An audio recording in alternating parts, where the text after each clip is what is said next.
നമസ്കാരം. ഫോർട്ടുഗൽ ന്യൂസിലേക്ക് സ്വാഗതം. മതത്തിന്റെ പേരിൽ വർഗീയ ചേരിതിരിവുണ്ടാക്കി ഒരു കലാപത്തെ സൃഷ്ടിക്കുക മാത്രമാണ് സംഘപരിവാർ ശക്തികളുടെ പ്രധാന ലക്ഷ്യം. ബാബരി മസ്ജിദ് പൊളിച്ചതിനു ശേഷം രാജ്യത്ത് ഒട്ടനവധി പള്ളികൾക്ക് നേർക്കും ജനങ്ങൾക്ക് നേർക്കും അക്രമങ്ങൾ അരങ്ങേറി. എന്തിനേറെ പള്ളിയും മദ്രസയും പൊളിച്ചതിന് പിന്നാലെ ഉത്തരാഖണ്ഡിൽ ഒരു കലാപം തന്നെ പൊട്ടിപ്പുറപ്പെട്ടു.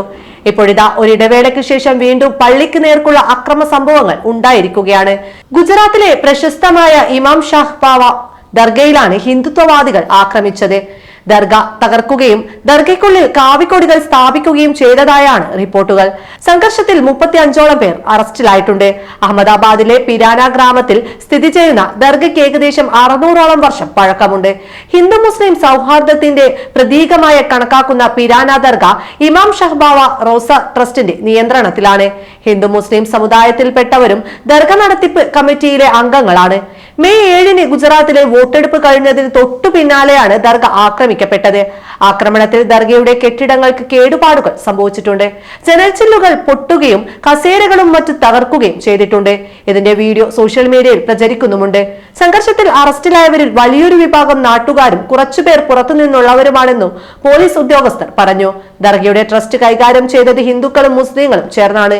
ചില അഭിപ്രായ വ്യത്യാസങ്ങളെ തുടർന്ന് ചൊവ്വാഴ്ച രാത്രി ഇമാം ഷാ ബാവയുടെയും കുടുംബാംഗങ്ങളുടെയും ഖബറിടം ട്രസ്റ്റിമാരിൽ ഒരാൾ ആക്രമിക്കുകയായിരുന്നു. ഇത് ഇരു വിഭാഗങ്ങൾ തമ്മിലുള്ള സംഘർഷത്തിലേക്കും കല്ലേറിലേക്കും നയിച്ചു എന്നാണ് Ahmedabad rural police superintendent Om Prakash Jat പറയുന്നത്. സംഘർഷത്തിൽ 6 പോലീസ് ഉദ്യോഗസ്ഥർക്ക് നിസ്സാരമായി പരിക്കേറ്റിട്ടുണ്ട്. കൊലപാതക ശ്രമം, കലാപം, പൊതുമുതൽ നശിപ്പിക്കൽ തുടങ്ങിയ വകുപ്പുകൾ ചുമത്തി 35 പേരെ അറസ്റ്റ് ചെയ്തിട്ടുണ്ടെന്നും സ്ഥിതിഗതികൾ നിയന്ത്രണ വിധേയമാണെന്നും പോലീസ് അറിയിച്ചു. സമീപകാലങ്ങളിലായി ദർഗയെ ചൊല്ലി ഇരു വിഭാഗങ്ങളും തമ്മിൽ അവകാശവാദങ്ങൾ ഉന്നയിക്കുന്നുണ്ട്. കഴിഞ്ഞ ആഗസ്റ്റിൽ ഹിന്ദു വിഭാഗം ഇമാം ഷഹ്ബാഹുവെ സദ്ഗുരു ഹൻസ്റ്റേജ് മഹാരാജ് എന്ന് പുനർനാമകരണം ചെയ്തത് വലിയ പ്രതിഷേധത്തിന് ഇടയാക്കിയിരുന്നു. ദർഗയെ കാവ്യവൽക്കരിക്കാൻ ശ്രമിക്കുന്നുവെന്ന് ആരോപിച്ച് ഉപവാസ സമരവും നടന്നിരുന്നു. ദർഗയെ ഹിന്ദു ക്ഷേത്രമാക്കി മാറ്റാൻ ശ്രമിക്കുന്നുവെന്ന് ആരോപിച്ച് സുന്നി അവാമി ഫോറം 2022 പൊതു താൽപര്യ ഹർജി ഗുജറാത്ത് ഹൈക്കോടതിയിൽ സമർപ്പിക്കുകയും ചെയ്തിട്ടുണ്ട്.